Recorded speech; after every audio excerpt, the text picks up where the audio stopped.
Hello, and welcome back for another adventure in the cookie jar. Today we are doing the 7th recipe from the Candy Cane Murder. They are the Christmas date cookies.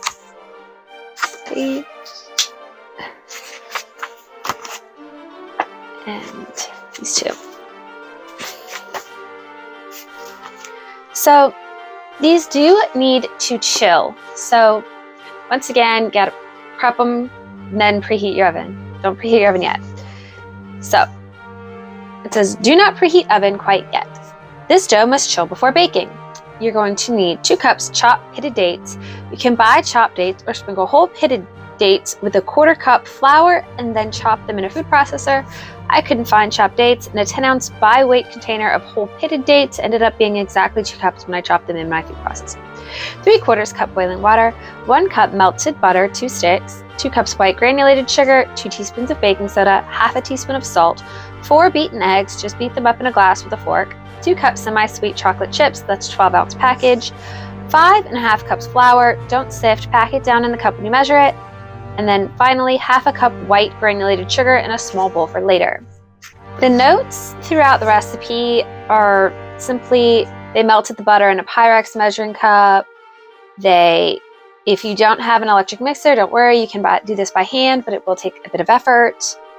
The flour in 1/2 cup increments, when you add it, will be 11.5 cups. When you chill it, overnight is fine. When you're baking it, you will eventually preheat your oven to 325. Most of my cookies bake at 350 degrees Fahrenheit, but these are best if they bake slowly at a lower heat. You will be spraying the cookie sheets with nonstick spray.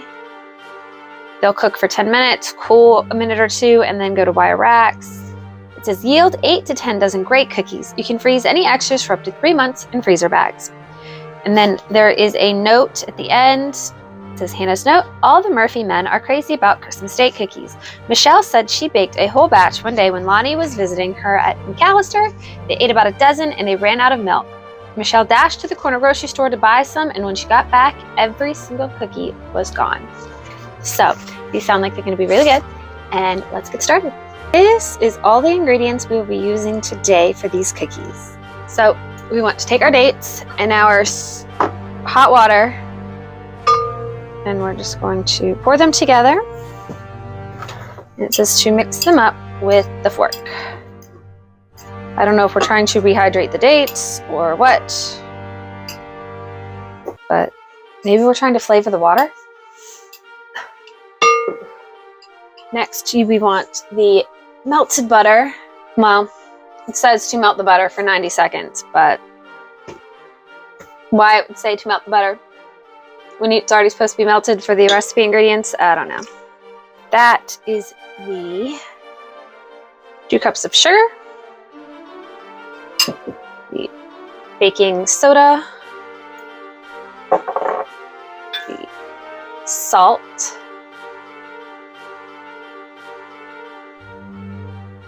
and then the eggs. Now make sure, it says to make sure your butter is not too hot for this.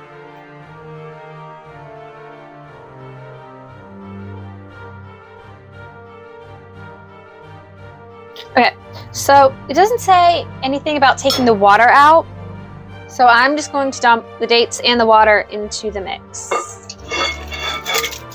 and get those mixed in. Next in is our semi-sweet chips.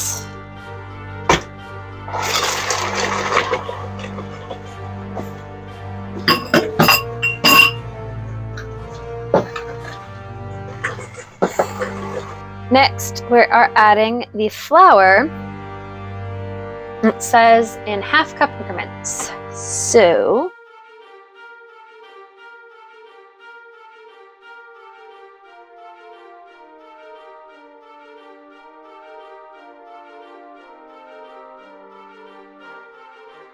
alright, so I'm gonna give this one last stir.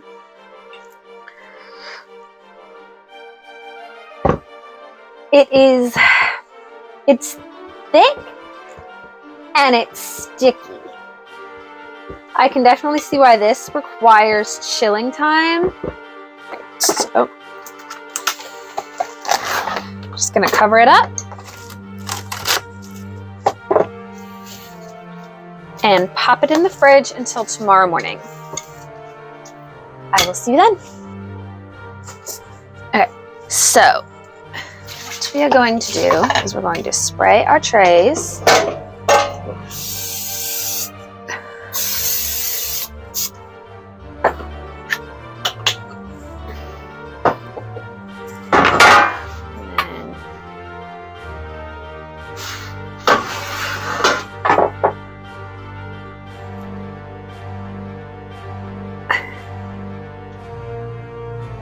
Dough into sugar.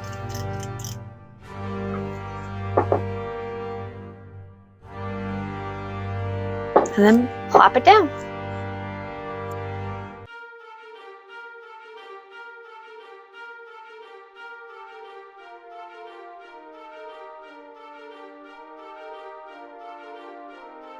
All right, we have our first tray.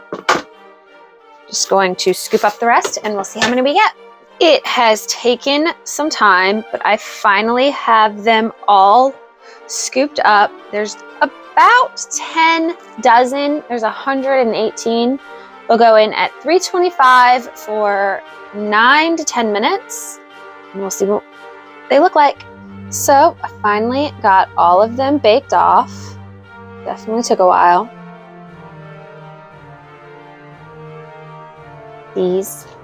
So these are the Christmas date cookies.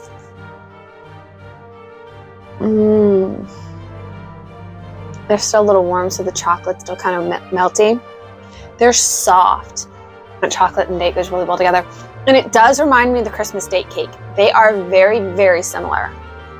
One of the notes in the book is that they put them in a glass of milk and they ran out of milk, so they went to get more, and by the time she came back, all the cookies were gone. These do seem like they would be very good milk cookies. The way that chocolate sits, oh, I bet it would be so good with milk. Overall, they were quick to throw together. They did take a while to bake because there's so many batches in 10 minutes, you know. It's going to take it probably at least an hour to bake all of them, at least. But they're really good and I enjoy them immensely. So next week we will be making chocolate candy cane cookies. So for me, they will be just in time for Christmas. All of these, for me, are just in time for Christmas. You will probably see these videos just after Christmas, but that is what it is. So I hope you all have a good one.